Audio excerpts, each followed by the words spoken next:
Public opinion is undefeated in our culture.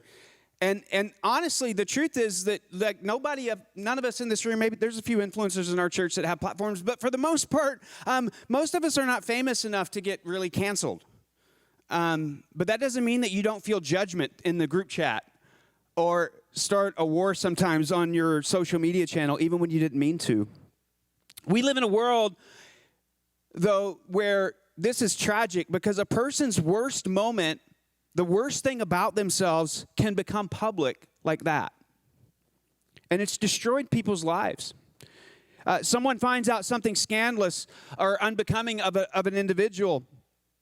You know, maybe there's receipts, maybe there were screenshots, maybe there were paparazzi hanging out in the bushes. Do you ever notice they know exactly when to show up?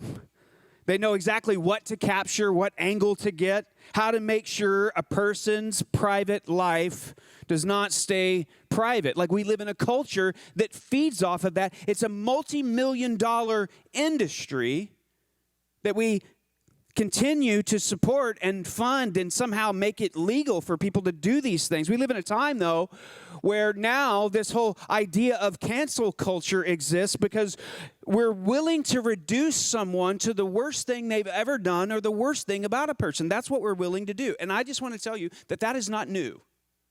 Cancel culture may be a new phrase, a new term, but it's nothing new. We live in a time like that, though, where a person becomes a story and no longer an individual. We live in a time where a person can become a headline, but no longer human. They can become a case study and a cautionary tale of what happens and what you should not do. And then keyboard warriors begin to talk about the accused with confidence, even though they've never met the person and never had a conversation with him. They know the part that was exposed, and our culture is so eager to shame and to punish others that that's usually enough for them, just the headline. And then the comments begin. They knew what they were doing. Actions have consequences. Well, finally, someone said what needed to be said. You can't let people get away with this. What is wrong with people today? This person should be made an example. I know it's getting heavy in here. But in John chapter 8, we come to a story about a woman who was dragged through the mud, and her sin was brought into the court of public opinion, and she was not going to get a fair trial. And they were going to make sure of it. And in this story, much like today, there's a lot of outrage. Everybody's outraged over something. I mean, I've never seen people care so much about so little.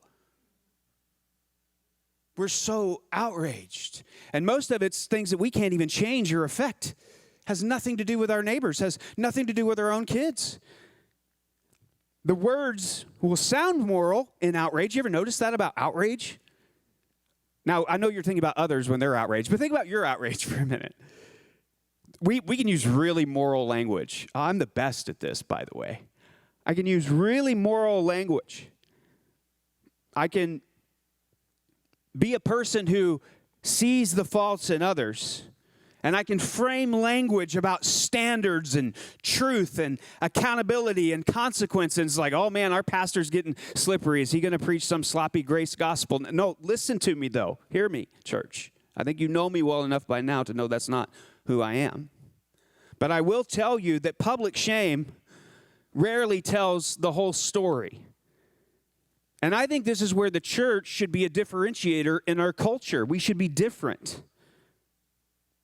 Because there are questions in this story that we're about to read that nobody was interested in asking, like who else was involved? Why is this the only person being exposed? Why are they aiming at destruction instead of restoration with her?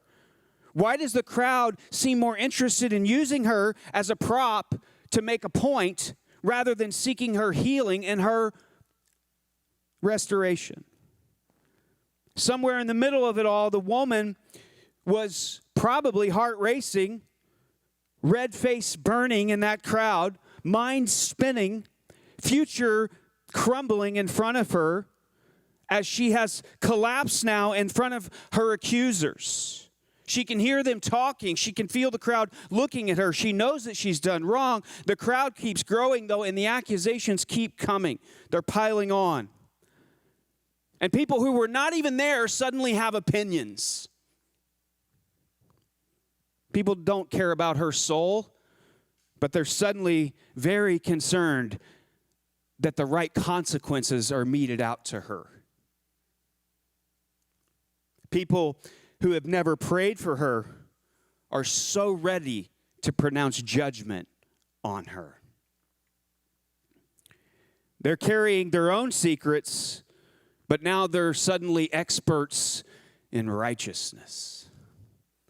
I prayed for today because I'm like, graduation Sunday, Lord, really, you want me to teach this sermon? That's why we go through the Bible, though, because we're not cherry picking the verses.